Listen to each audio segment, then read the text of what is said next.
યાત્રાધામ ડાકોર ખાતે ફાગણી પૂનમના મેળાને લઈને તંત્ર એલર્ટ મોડમાં છે।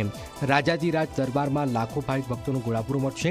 ફાગણી પૂનમના લોકમેળામાં લાખો શ્રદ્ધાળુઓ ગુજરાતભરમાંથી ઉમટશે। ડાકોર તરફના માર્ગો જય રણછોડ માખણચોડના નાદથી ગુંજી ઉઠશે।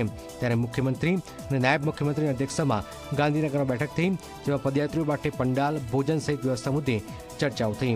ચંદ્રગ્રહણના દિવસે આવતા ભક્તોને મળતી સગવડ અંગે પણ ચર્ચાઓ થઈ। ડાકોરમાં પોલીસ કર્મચારીઓનો બંદોબસ્ત પણ સજ્જ રખાશે।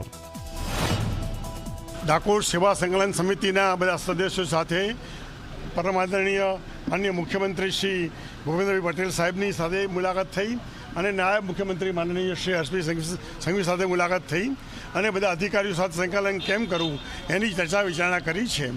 અને એ ચર્ચા વિચારણા કર્યા પછી હવે આગામી કાર્યક્રમ અંગે અમે જે પદયાત્રીઓ માટે સેવા કેન્દ્રો કરે છે એમની ક્યારે મિટિંગ કરવી એ પછી અમે જ આવતીકાલે ફરી પાછી માનનીય ડેપ્યુટી સીએમ સાહેબ સંઘવી સાહેબને ત્યાં ઉચ્ચ અધિકારીઓ સાથે મિટિંગ છે।